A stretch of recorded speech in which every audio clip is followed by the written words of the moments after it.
Om Shanti. Om Shanti. It's beautiful seeing all of you in this class. And today we are going to talk about a very familiar topic. We've heard it thousands of times, and we're going to see it again today in today's class, the inner and the outer. The inner self, the outer self. Just a very brief introduction. The inner self is the eternal light.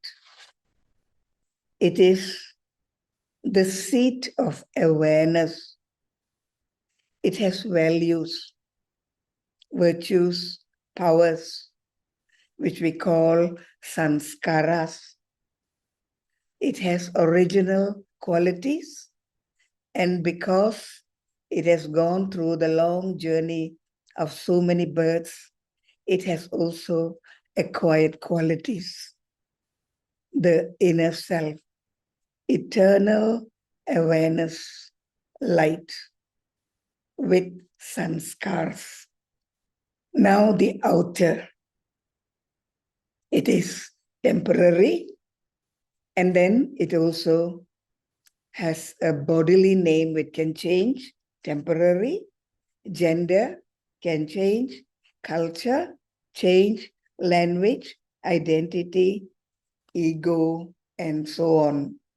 So the permanent using the temporary, and they work together.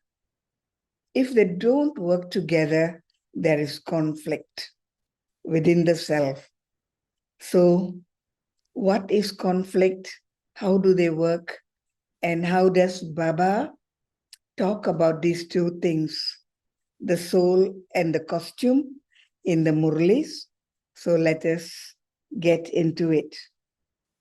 The inner is the being, and the outer is the doing. So what the inner is, it is manifest in the doing. So we know that even though the soul cannot be seen, it cannot be heard, but its vibrations can be felt, the quality of the soul can be seen in the way the body acts in the drama. So the soul reveals itself through its actions using the body. And then we can say that this is a good soul or this is a cooperative soul. So we see the qualities of the soul in the roles it plays through its behavior. Baba also says that the soul is like the lotus. We know the story of the lotus, so we don't have to go deep into it. But in the Upanishads, they show a very beautiful picture. They show a picture of a tree, branches and leaves and seeds, and there are two birds. One bird is on the topmost branch, and the other bird is somewhere in the lower branch. So what they show is the bird in the lower branch is eating the fruits of the tree, and some of the fruits are sour, some of the fruits are bitter, some are soft, some are hard. So what does this show? It shows karma and its effects. So the lower bird is caught up in the web of karmic coming and going. So it eats some good fruit, some bad fruit, it suffers, it enjoys, it is well into drama. Whereas the bird at the top is doing very little, it's observing as a detached observer.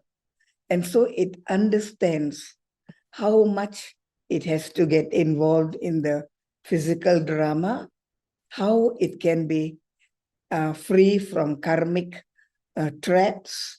It learns from the bird that is below. and the lower branches.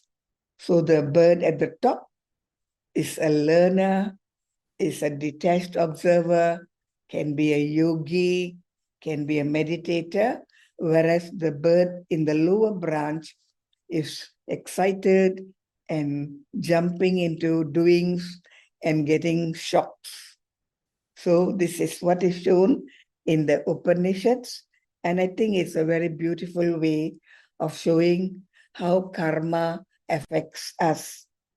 So when there are conflicts, it means that the outer, mostly the outer, it dominates the inner.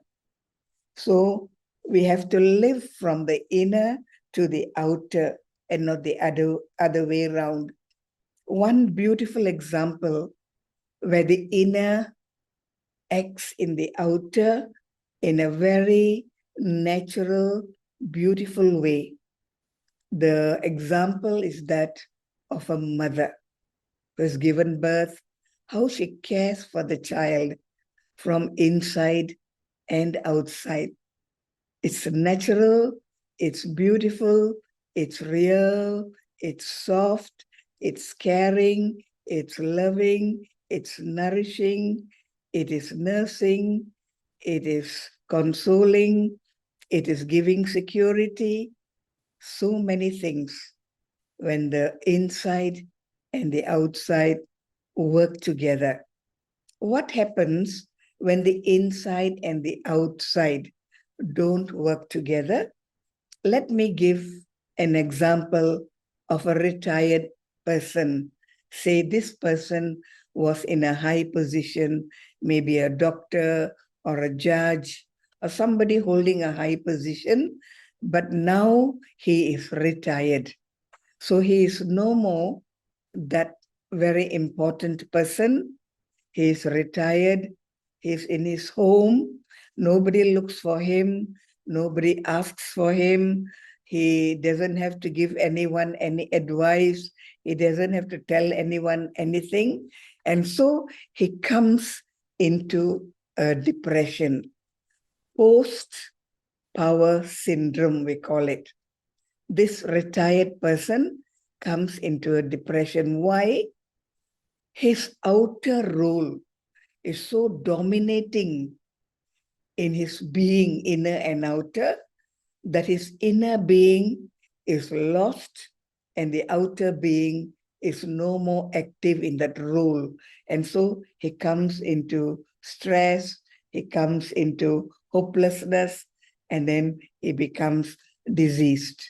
So when the soul and the body, the light and the costume, they work together in harmony, there is caring, sharing. And when there is no harmony and the outer is the dominating factor, then there are many pitfalls because the outer can always change. Today he is a doctor, but after a few years, he is a retired person. So that can change. So it's very important that the inner light is always lit. So Baba says, meditate. Baba says, keep a balance, think of me. So when we think of Baba, we're keeping that balance between the outer and the inner. So the soul is the driver and the body is the car. Someone asked me, sister, if the soul is the person doing the wrong act, it is the soul that has to get punishment. But why does the body also suffers when it is hurt, when the body is crushed, when it loses a limb? The body also suffers. Why? So let us look at the example of the driver and the car. So the driver is in the car, both are okay. But when the driver doesn't know how to drive properly, he bangs against a tree or a wall or a stone. The driver is hurt, the car is also damaged. Similarly, when the soul doesn't act properly, both the actor and the costume, they take the beatings. So let us look at the soul in a different light. The soul has many, many layers, and the costume also has many, many layers. Sometimes we play a role according to the people around us. So we put on a social mask that I am so and so, I have this job, this is my name, this is my position. So we use masks. Using masks is very damaging because there's no connection between the inner and the outer is the dominating factor, and the outer is using a mask. So the inner gets weaker and weaker because it is being used less. When you do not use something often, then it becomes disused, unused, and weakens. So wearing a mask is a very dangerous thing because a mask is a mask. It is not the truth. So it's very good that we learn not to wear masks, but to be what we are in a very natural way, speaking from the inside to the outside. Let me give you a few examples. The story of the king. He was a good king. His kingdom was very good. Many people in his kingdom, they were all very happy, doing very well. So one day this king thought, let me go out in the night disguised as a beggar and see whether my people are really happy. So he disguised himself as a beggar and he went round the town. And what he found, that his people were really happy. He was very happy with what he found out because his people were not putting up an artificial show. They really loved the king and they praised him when they talked about him. So he was happy.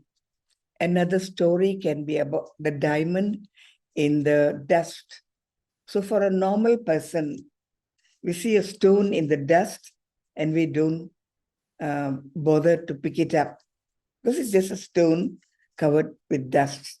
But for a jeweler, he knows that the stone covered with dust is not an ordinary stone, it's a diamond. So God, he sees us. And why did he pick us? We were in the dust, but he's picked us up. Why? He sees us, the inner self, not the outer self covered with dust, but he sees the inner has potential. So Baba picks us. So we are really diamonds. We are golden in Baba's eyes, and Baba sees us in the dust, and he knows the quality of the soul, and he doesn't look at the dust. Another story that I can tell you about the inner and the outer is the story of Gautama Buddha.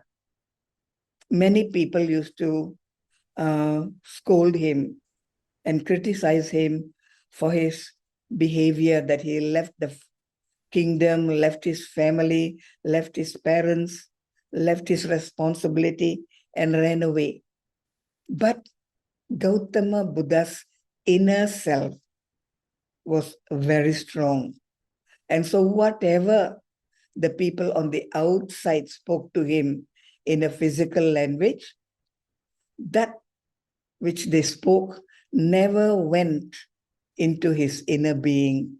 And so he was calm. So what does this show? Even if people go against us or they do something against us, they gossip against us, they bring conflict to us, if our inner is strong, whatever others do cannot influence the soul. Now let us look at Baba. How we have defamed him. He is everywhere. He is in the stones. He is in the pebbles. He gives sorrow. He gives happiness. He is doing everything. What all we have said about him. He comes in a crocodile and in a fish. So we say all these things.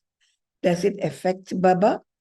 Because Baba is eternally the inner self, the true self, the living light, the eternal awareness. So this is what Baba wants us to be. Let the world say what they want or what it wants. Let the people say what they want. But who are you? You are a jewel. You are the sparkling jewel. Don't forget to accept yourself as that. So there's another story about the mirror. There are two versions for the mirror. One version is this person looks at his face in the mirror and he says, my face is so dirty. And so he cleans his face. And then he looks at the mirror, his face is clean. He's happy. In another version, he sees that his face is dirty and he wipes his face, but the dirt is in the mirror. And so he looks at the mirror after wiping his face is still dirty. And then he tells himself, oh, I cannot get better. I cannot become good. I am this. So he accepts himself as the defeated one, as the one who has lost, as the one who has no hope. So when we look at the mirror, what do we see? We, the jewels, the diamonds, or we, the defeated ones.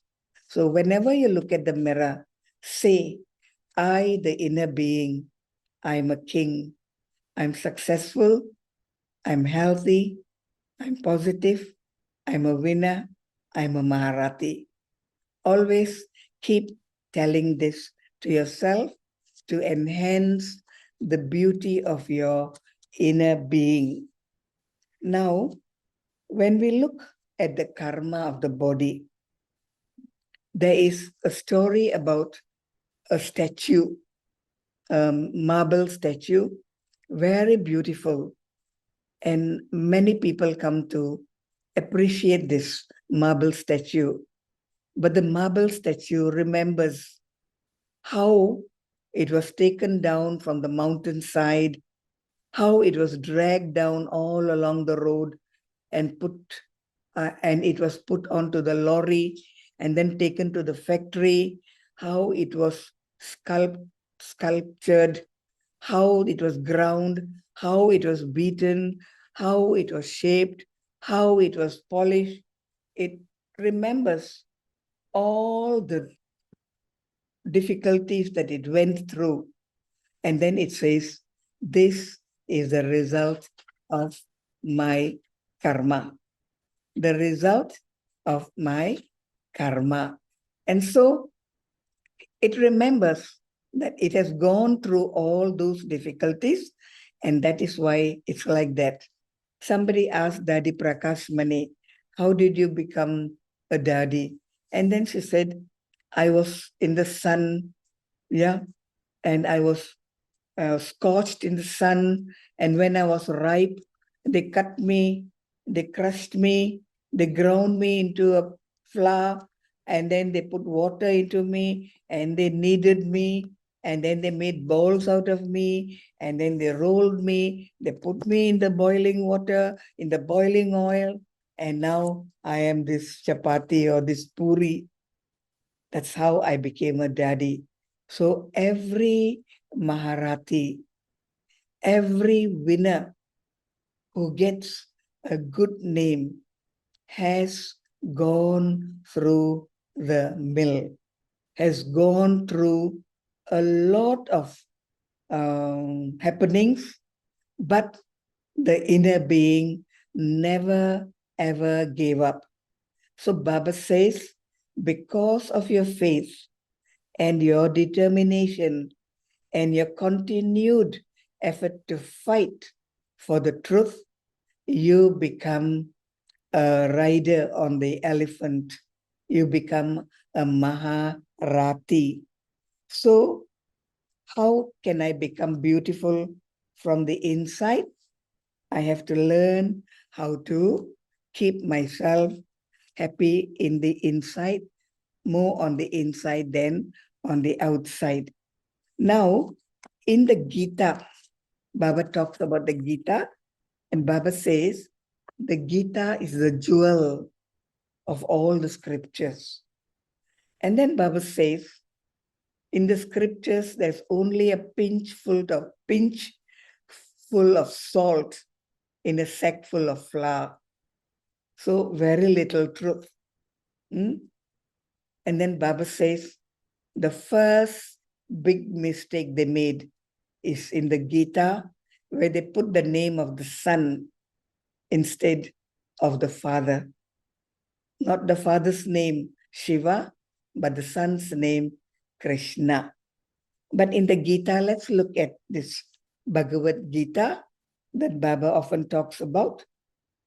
Arjuna was on the battlefield. Krishna was the charioteer. And Arjuna was body conscious. So he said, I'm not going to fight. I cannot kill my fellow brothers, cousins, my teachers, my elders. I will not fight. He was looking at the body because he was body conscious. He was afraid. So what did Krishna tell him? Arjuna, weapons cannot cut you. Arjuna, fire cannot burn you. Oh, Arjuna, you are eternal. This gave him courage. And then Krishna also told Arjuna, what did he say? You're killing the costume. The owner of the costume, the living being, the inner being cannot die. It's eternal. So you're killing what is temporary. You're killing what is outside. So what are the signs of a soul where the inner being is stronger than the outer being? There is deep love without attachment. There is equanimity in praise and defamation. The soul is very royal. It has self-respect and carries itself with dignity.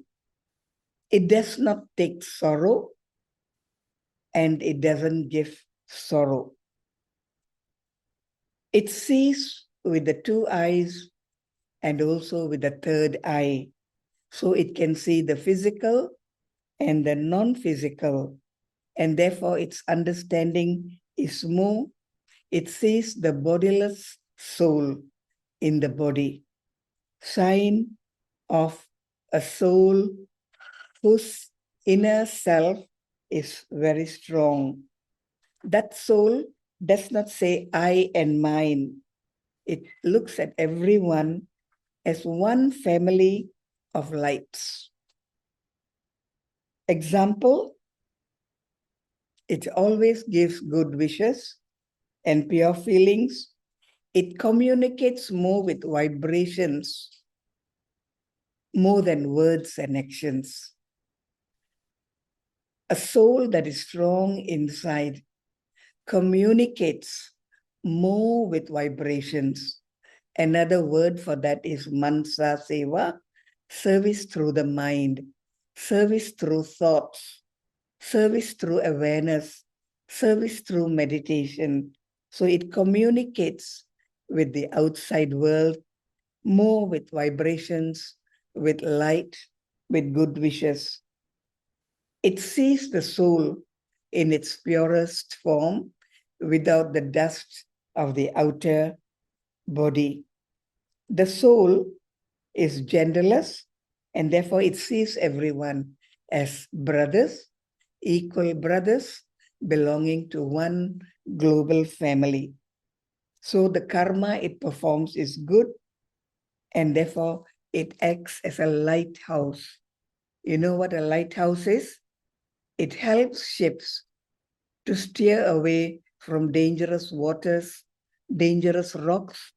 It helps ships to pass that way with safety, or to come to the harbor with safety.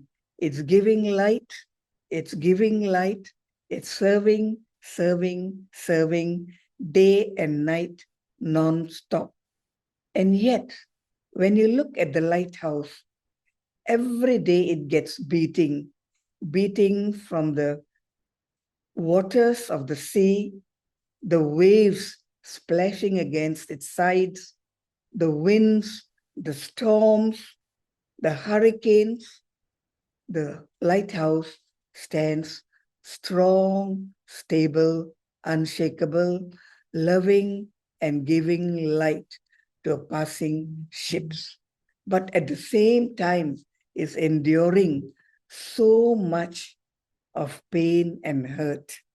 Baba says, you are the lighthouses of the world. Now I would like to share with you some points on the Gita, because very often Baba talks about the Gita, and just now I said that Arjuna was body conscious, and Krishna was telling him, you cannot die, you are eternal. The Kauravas cannot die, they are eternal.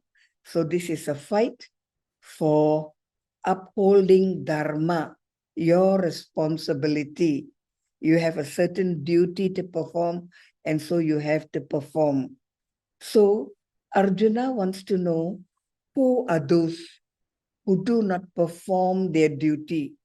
And so here are some points from the Gita that we can use as examples of souls that are weak on the inside, but appear to be strong on the outside.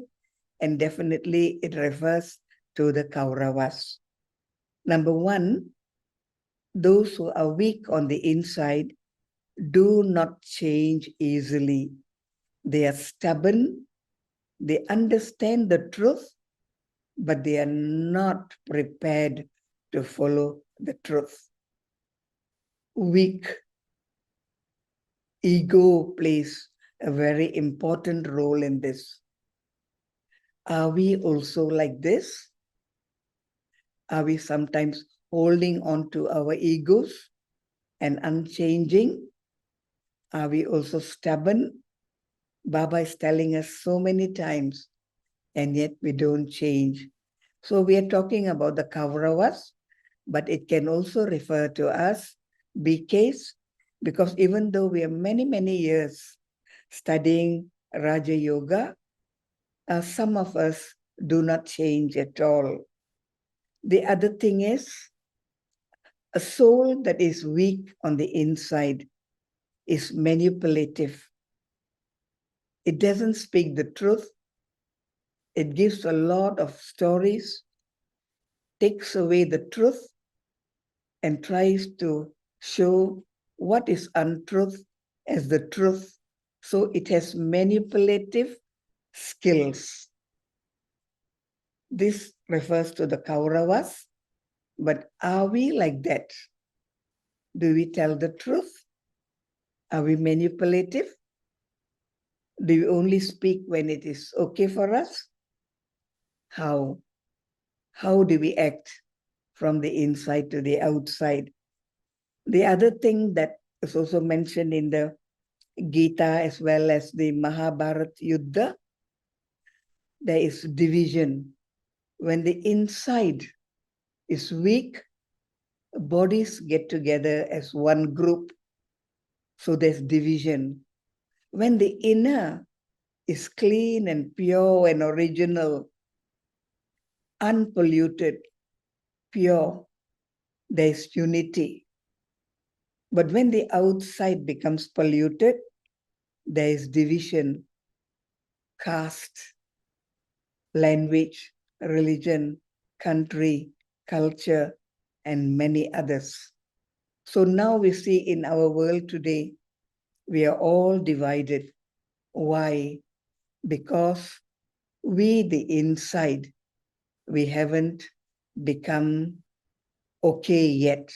We are still on the way, but we are not okay yet.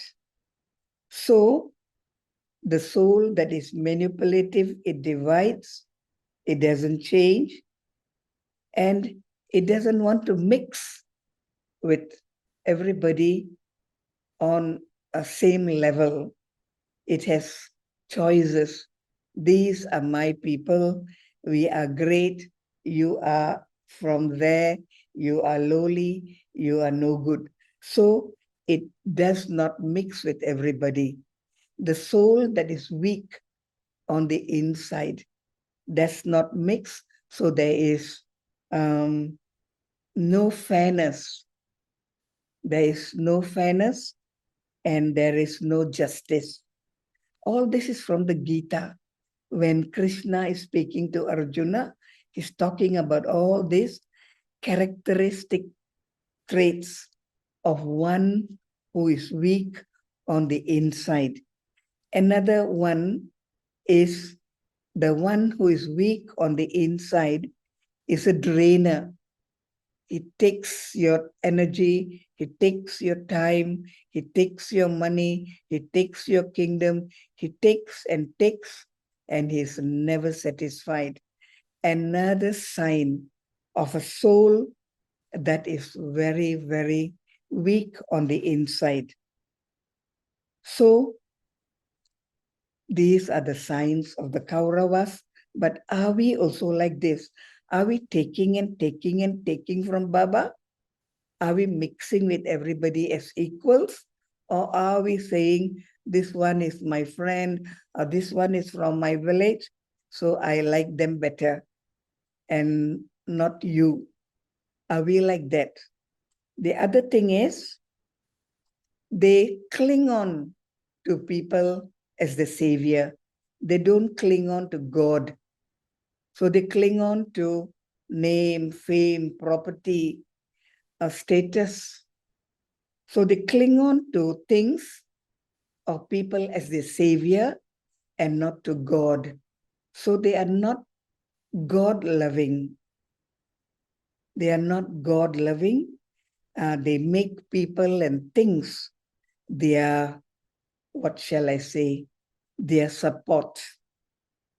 So they are not loving. So they become disobedient. They don't follow the rules. They sign up saying that we will follow these rules in this game. But as they play the game, they become disobedient. They don't go according to the rules. These are all mentioned in the Gita and in the Mahabharata Yuddha. So they block their own path and they block the path of others because they are weak. So they become blockers and they become blockers for others as well. So they don't know how to love. They don't know how to soar up. They don't know how to give and take happiness. So they create boundaries, you and I. And even if they pretend to do something good to impress me or you, what do? They cut the branches of the tree. They prune the tree, but the roots are there. And so the branches grow again. Signs of a soul that has weak inner self and a very arrogant outer self. All of this is in the Mahabharata story and in the Bhagavad Gita. Now, does the Bhagavad Gita say something about the one who is strong on the inside? Yes. Let us look at some of the signs of those who are strong on the inside and they play a good role. Number one, the souls that have been searching for God, searching for truth. And when they find the truth, they are prepared to give their lives for the truth. So they are completely surrendered. They love the truth and they become great by clinging on to the truth. They walk hand in hand with God. They have lots of quiet time for meditation. They have a lot of quiet time to heal themselves and to strengthen themselves, to nourish themselves. And they have a lot of time to communicate with the higher source. So the soul that is strong on the inside is moving towards victory, is moving towards mukti, is moving towards Jivan Mukti. It flows with the drama, it flows according to the music of the magic flute of God, the Murli. It dances in the mind when it listens to the Murli. Its face shines with a beautiful glow because it understands the Murli. It is for it that the Murli is spoken and it springs back to life. That is why God is often called Praneshwar, the giver of life. Praneshwara. So this is one sign of a soul that is strong on the inner. Now we can ask ourselves, are we strong? Are we one-pointed? Are we prepared to die for the truth? Can we uphold the truth? Points to ponder. Point the second point is, we search for something that is beyond the physical world, because we have seen that whatever is seen with the physical eyes, whatever we can touch with the physical hands, whatever is in the physical world does not satisfy the inner self. The inner self yearns for true love, true peace, true silence, true purity, the ultimate truth, the ultimate mukti, freedom. So this soul uses the third eye. It not only uses the two physical eyes, it uses the third eye to look for things that are unseen, like love, like truth, like mercy. And it uses these as tools to navigate it towards the great light. This is the second sign of a soul that is strong on the inside. What is the first sign? It is searching for the real ultimate truth. The second, it does not only search in the physical world, it searches for that which is not seen. Number 3, sign of a pure soul that is inside. Inner layer is strong, outer layer not so. So when the inner layer is strong, if it comes across an illness, it has an illness, or it suffers a loss, it suffers a pain, it suffers some death in the family, it suffers something big. The soul that is strong on the inside understands that this is part of the game, part of the journey, and it still brings itself closer to the truth. The pain, the beating, the carving of the sculptor brings it closer to its final beautiful self. So when there is pain and there is sorrow and there is loss, it knows that this is something that will bring me towards my goal, ultimate goal, that is mukti, jivan mukti. Next one, number 4, is it feels the presence of God. When it is silent, it understands God is seeing me. When it is acting, it understands God is seeing me. When it is alone, it understands God is watching me. So whether alone or in public, day or night, it understands that it is not alone, and therefore it is more on the alert side. It is aware, it is very royal, it is very dignified. Why? God is watching. It feels the presence of God. This is a sign of a soul that is strong on the inside. Again, this is from the Mahabharata and also from the Gita. So, pockets of truth that are shown in the story. So the soul feels God and says, I surrender to you. You are the Almighty. I surrender. You are the truth. Tell me what I must do. I am ready. Soul that is strong on the inside. Number 5, the soul does not get trapped by the trappings of the outside world. The outside world has a lot of trappings: name, fame, beauty, money, position.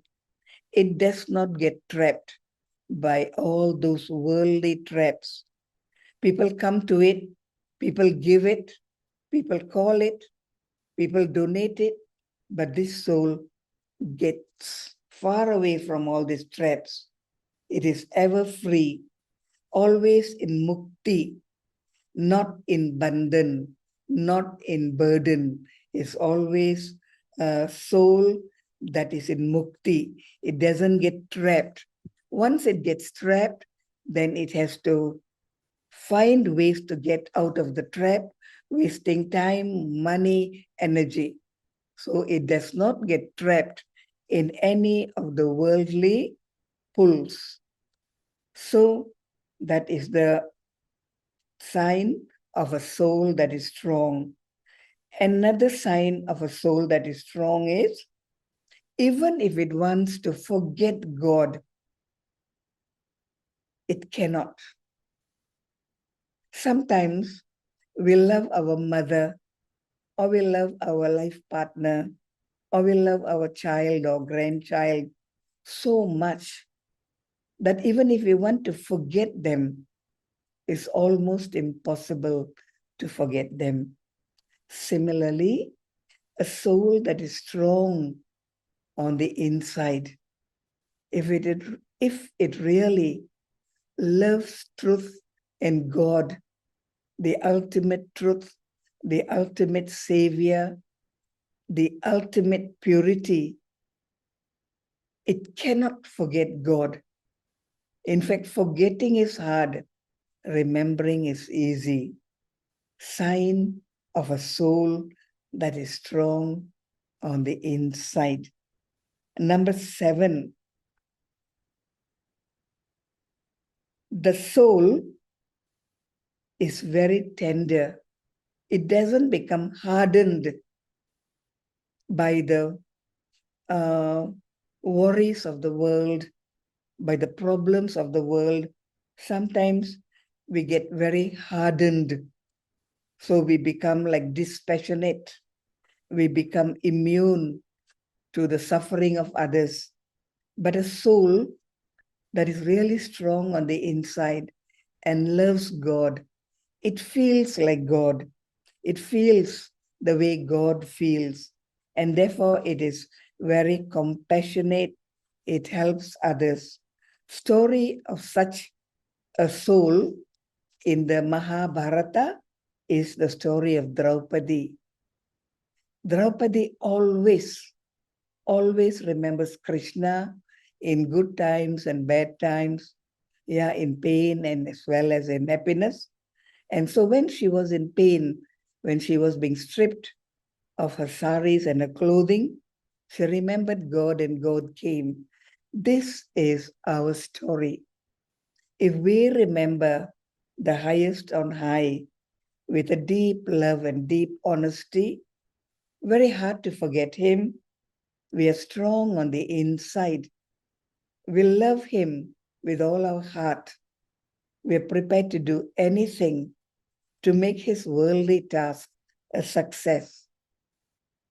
He comes to us all the time to help us out of difficult times. He's always there. Like Draupadi got help from Krishna, we get help from the Almighty. Number 8, sign of a soul that is strong in the inside. It will never move away from the truth. Even if people gossip about it, even if people say that it is wrong, it is bad, it is manipulative, it is corrupt, it will be unshakable and holds on to the truth like it never ever gives in to the power of the people, the power of the community. It sticks to the truth, come what may, even though it may have to leave its mortal coil. And the final, what shall I say? The final point that I could get from the Gita and the Mahabharata about the inner and the outer, where the inner is strong, the inner can change anger to tolerance. The inner can change disappointment to hope. The inner can change revenge to forgiveness. The inner can change fear to courage. And the inner can change ego to self-respect. So this is all the magic of God, the magic of truth, the magic of meditation. And so, after hearing all this, brothers and sisters, I've told you the good side of being strong on the inside and the bad side of being weak on the inside. You can ask yourself where you are at this juncture and work on yourself. We are all destined to reach our goal. We are all destined to become diamonds. We are all destined to become the garland around Baba's neck. And we are all destined to see heaven in all its glory. So listen to the points once again. Check yourself, see where you are, and move on from there. So I've done a lot of homework on the Gita and the Mahabharata, and I hope that this will help you to evaluate yourself and to move on from where you have gone so far. So all the best. Thank you very much, and Om Shanti.